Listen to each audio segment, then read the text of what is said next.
Okay. Let's hope this holds. I'm having to lean down here to get in the right position. Okay, but I just saw Marvel's Thunderbolts, and yeah, I'm just gonna do a quick video about something that I noticed that I think is pretty obvious. I don't think I'm like inventing the wheel here, but I just thought it was cool and I wanted to talk about it. So as soon as I heard the line, all right, I've always had these episodes since I was a kid. There's a high, then there's a big low, and then my memory just goes blank. I thought, oh, Bob from Thunderbolts is definitely bipolar. Am I bipolar? No. But my dad is a therapist and a psychology professor, so I'm kind of like, I feel like that's clear, you know what I mean? Hey, Emma from the future here. I just want to clarify because I don't think I fully explained. I am not qualified. I am not a therapist. I am not a psychology professor. The reason I mentioned that my dad is just because I hear about all this stuff from him. So that's why I'm saying, I'm like, to me it felt really obvious because I've heard about all this stuff so much from my dad. So I felt like I could tell. Also, I did go to see this movie with my dad, and so, you know, we've talked about it and stuff. But yeah, so I didn't want to give the wrong impression. I do think mental health can be different for different people. I just want to really quick clarify that because I didn't want it to come off as like, well, I know what I'm talking about. I think I probably do, but like, again, I just want to clarify. Anyway, back to past me. But as the movie went on and they kind of just acted like Bob didn't really need any medication and he should just think happy thoughts and be like, yo, friendship, baby, which, hey, friendship would solve a lot of the world's problems. I do agree. But it just seemed like, especially with that post-credit scene, which was pretty cool, you know. I'm not a super nerd, so I'm like, you know, I just hope it's good. So I'm like, just give me a good movie, please. But yeah, they just kind of were like, yeah, read some self-help books and like think happy thoughts. I started to wonder maybe the allegory is more that he's just chronically depressed, which is an idea. But no, I don't think so. You know what? Because even if Bob won't be treated as bipolar in the upcoming Marvel movies, his alter egos 1000% are a literary allusion to bipolar disorder. There's no way. Like, come on, bro. Like, it's too obvious. Bro literally said he felt invincible. Okay, so let's go through these. Let's go through these here. So I think the Sentry represents mania, and I think that the Void represents depression. So let's talk about it. Sentry. Why do I think he represents mania? Okay, so, well, first of all, you feel invincible when you're manic and like you can do anything, which can be fun and not great. You also have a decreased need for sleep. Basically, insomnia is kind of prevalent in both sides of this, but whatever. You're very impulsive. You have an inflated sense of self-esteem. You have delusions of grandeur. You might feel like you're a god or something. I don't know. Why would a god take orders from anyone at all? I think you're throwing around the word God a bit loosely there. Anyway, I think a lot of those characteristics are very prevalent in Sentry as a character. He can do anything. He's got all these powers. He's every Avenger rolled into one. But he also kind of thinks he might be like better than everyone else a little bit. You know what I mean? And he may not be normal right now. You know what I'm saying? Okay. The Void as the depressive mood, the depressive side. You think they care about you? You don't matter. So the Void comes out after the Sentry has had his time, and that time has ended. So the depression, the highs and lows of bipolar often follow each other. So once you've had a bout of mania, you're probably about to have a bout of depression, etc., etc. It's also hard to sleep, like I mentioned. It's an extremely intense period of depression, hopelessness, indifference.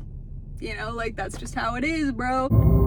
Nothing matters, yeah. Low self-esteem and sometimes even suicidal thoughts. So, I mean, I feel like I don't need to explain that. I feel like we all understand that the Void is a symbol of depression. But as it pertains to bipolar, maybe not. So let's get into it even more. So medication that you can take if you're bipolar is meant to balance you. So you're getting these really high highs and then these really, really low lows. Medication is meant to kind of balance it. People often take medication because they want to get rid of the low. That's the reason. They're like, I really hate this, and they want to make this part stop. So you don't get the lows anymore, but also when you balance it, you also don't get the highs. And that is like one of the reasons people struggle with taking their medication, is because the highs really do feel really amazing sometimes, and they don't really want to lose that part. But you can't have one without the other, as Bob says. Sorry guys, I can't be the sentry without the other side. Okay, so Bob's superhero dilemma literally embodies this. The only reason he would ever want to let the void out would be because he had to in order to let Sentry out. So he cannot act as a Sentry without the void. They're a package deal. You can't enjoy the highs without the extreme lows. And let's go even more into this theory, baby, which I don't know if it's really a theory. I think it's just probably fact. Sometimes people with any kind of mental health, so this could still apply to chronic depression, but sometimes people self-medicate, especially if they haven't been diagnosed. So you can also see this represented in Bob with his past drug addiction. Not to mention, he had a rough childhood, and it's mentioned in passing that his mother also struggled mental illness. Let's go over things that can trigger bipolar. Genetics, periods of high stress, child maltreatment, and drug or alcohol abuse. I kind of think he's like a perfect candidate for this disorder.